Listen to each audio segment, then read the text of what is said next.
மனசுங்கிறது தான் மனிதன். நம்ம இந்த உடம்பு தான் செத்து போகிறதே தவிர இந்த மனசு என்ன பண்ணுறது, அது செஞ்ச பலவிதமான நன்மை கெட்டதெல்லாம் அது இம்ப்ரெஷன் ஆகிடும்.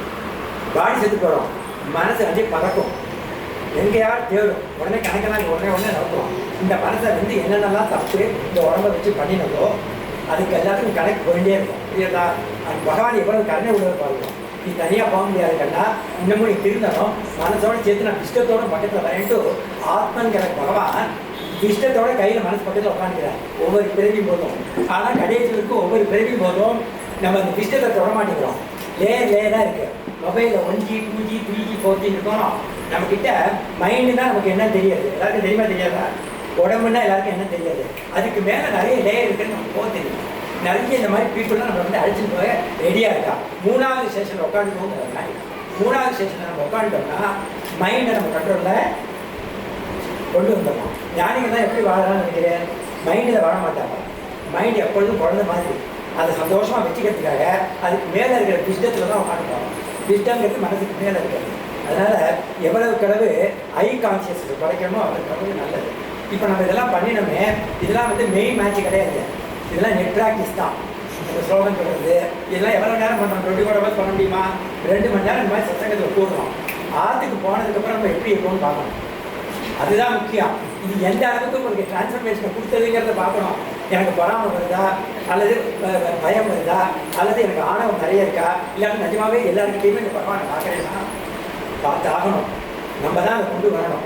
எல்லாரையும் கிருஷ்ண சொருப்பமாக பார்த்தே ஆகணும். அது நம்ம தான் எடுத்துகிட்டு வரணும். அதுக்கு ஃபார்முலாலாம் கிடையாது. ஒரே வழி சத்சங்கம். சத்சங்கத்தில் எவ்வளவு கடவுள் ஈடுபட்டுட்டே இருக்கணும், அப்போ தான் பக்தியை வளர்த்து கொள்ள முடியும். அதுதான் very very important point. So net practice நல்லா பண்ணலைன்னா வீட்டில் சண்டை போடுவோம், ஈகோ இருந்துட்டு தான் இருக்கும், கவலைப்படுவோம், துக்கப்படுவோம், எல்லாம் அப்புறம் திருப்பி ஓடி கோவிலில் 1 மணி நேரம் உட்காந்துப்போம். வீட்டில் 1008 பிரச்சனை, இங்கே நிம்மதியாக இருந்துட்டு போகிறேன்னு உட்காருவாங்க. அதுக்கு பேர் எஸ்கேபிசம் பேர், இதான் டிவோஷன். வீட்டில் பிரச்சனைக்காக பயந்துட்டு கோவிலில் உட்காந்துப்பாங்க. கோவிலேருந்து வந்ததுக்கப்புறம் என்ன பண்ணணும், எவ்வளோ பிரச்சனைகள் இருந்தாலும் நம்ம ரியாக்ட் பண்ணாமல் இருக்கணும். முடியுமா? அது முடியுமா? முடியணும். முடியலன்னு வச்சுக்கோங்க, நமக்கு ப்ராக்ரஸ் கிடைக்காது. ஹியூமன் பர்த்தை எதுக்கு பிறந்திருக்கோம்? முடியறதுக்கு தான். நம்ம மாறியே ஆகணும். அதுக்கு 2 விஷயத்து மேலே நம்பிக்கை வேணும். இந்த உலகம் அனித்தியமானது, உறவுகள் அனித்தியமானது, நம்ம சாதிக்கிற சாதனைகள் அனித்தியமானது. ஏன்னா நம்மளே அனித்தியமானவர்கள். இதை வச்சுட்டு என்ன சாதிச்சாலும் நம்ம அனித்தியம் தானே. சப்ஜெக்டே அனித்தியமாக இருக்கும்பொழுது எவ்வளவு ஆப்ஜெக்ட்ஸ் நம்ம கையில் இருந்தாலும் அது அனித்தியம் தான். அதுக்காக சம்பாதிக்காமல் இருக்க முடியுமா? குழந்தை குட்டி பற்றிக்காமல் இருக்க முடியுமா? வீடு வாசல்லாம் இல்லாமல் இருக்க முடியுமா? வேலைக்கு போகாமல் இருக்க முடியுமா? அது லெஃப்ட் ஹேண்ட், அது கர்மாபடி பண்ணி தான் ஆகணும். இது எல்லாம் அனித்தியம் சொல்லிட்டு மனசுக்கு பின்னாடி அந்த ஃபெய்த்தை வச்சுட்டு நம்ம என்ன பண்ணணும், குடும்ப வாழ்க்கையை நடத்தணும். அதுதான் முக்கியம். நம்ம அதை மறந்துடுறோம். நம்ம ஜாலியாக இருக்கும்போது அதுதான் வாழ்க்கையை நினச்சிடுறோம். திடீர்னு ஒரு ட்ராஜடி வந்தாலும் ஐயோ உட்காந்து அழகா. ஸோ ட்ராஜடியோ காமெடியோ எல்லாமே அனித்தியம் சொல்லிட்டு ஸோ வாட் மஸ்ட் என்ன பண்ணணும், லெஃப்ட்டில் நம்ம வேலைக்கு போகிறது, சம்பாதிக்கிறது, குழந்தைகளுக்கு கல்யாணம் பண்ணுறது, காது குத்து, அப்புறம் எல்லாரும் கல்யாணம் பண்ணி அனுப்புறது, தாத்தா வர்றது, பேரனாகிறது, பேத்தியாகிறது, இது எல்லாம் அனித்தியம். அனித்தியத்தை விட முடியாது. நம்ம இந்த உடல் மனம் புத்திங்கிற அனித்தியமான விஷயத்த, அனாத்மாவை இன்னொருத்தருக்காக என்ன பண்ணணும், அதுதான் கேமே. அப்புறம் திருப்பி இந்த பாடியில் மாட்டிக்க மாட்டோம். இல்லைன்னா திருப்பி ஆதிசங்கர் சொல்கிற மாதிரி என்னப்பா அது உடம்பை கொடுத்துட்டேன், மனதை கொடுத்துட்டேன், ஆசையை கொடுத்துட்டேன், அப்புறம் கடவுளை அடையலாம் எப்படிப்பான்னு ஒருத்த கேட்டான். இதை பின்னாடி துறவரம் வேண்டும். சந்நியாசம் என்பது ஒரு குவாலிட்டி. எல்லாம் அனித்தியம் சொல்லிட்டு குழந்தைக்கு கல்யாணம் பண்ணி வைக்கணும். குழந்தைக்கு நல்லா கல்யாணம் ஆனோம்னா சம்பந்தியோட டான்ஸ்லாம் ஆடலாம் கூடாதுன்னு சொல்லலை. எல்லாம் பின்னாடி என்ன பண்ணணும், எவ்ரிதிங்கே ஒரு நாளைக்கு நான் இருந்ததே தெரியாமல் போகிறது. ஆதிசங்கர் சொல்கிறது அதுதானே. நம்ம இருந்ததே தெரியாமல் போகிறது, கம்ப்ளீட்டாக எல்லாம் 0 ஆகிடும், பிரச்சனையே இல்லாமல் போகிறோம். அப்போ இருக்கிறதுக்குள்ள அடுத்த காஸ்மிக் ட்ராவலுக்கு நமக்கு நம்பிக்கை வேணும்.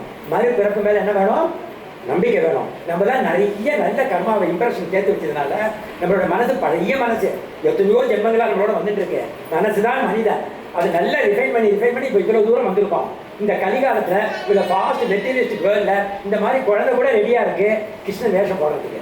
விஜயசி இதெல்லாம் பூர்வ ஜென்மத்துக்கு இது வாசனை, நமக்கெல்லாம் நல்ல வாசனாக இருக்குது. அதனால இந்த மாதிரி சத்சங்கம், இந்த மாதிரி நடு சென்டர் ஆஃப் தி சிட்டியில் ஃபாஸ்ட் வேர்ல்டில் இப்போ என்னமோ நடந்துட்டு இருக்கு அட்ராக்ஷன்லாம். அதெல்லாம் விட்டுட்டு நம்ம 2 மணி நேரம் இருக்கோம்னா சும்மா கிடையாது. பல ஜென்மங்கள் நம்ம சேர்த்து வச்ச வாசனா. அதனால நம்ம பெருமைப்படணும். பகவானே 2 மணி நேரமாக சத்சங்கத்தில் இருந்தேனே, ராமாநாமம் சொன்னேனே, அதுக்காக தான் இது. Okay, it is I conclude. அதனால விடாதீங்க, சத்சங்கத்தை பண்ணிட்டே இருக்கோம். டிரான்ஸ்ஃபர்மேஷன் ஆகுதா பாருங்கோ. 10 தடவை மாமியாரோட சண்டை போட்டால், இதெல்லாம் பண்ணினால் ஒரு 4 தடவை குறையதா பாருங்க. 6 தடவை சண்டை போடுவோம், பரவாயில்ல. இது சொல்லி கிராஜுவேஷன். அதுவே மருமகளோட மாமியார் சண்டை போட்டா பண்ணுவோம். ஆம்பளையும் சேர்த்துக்கிறேன்.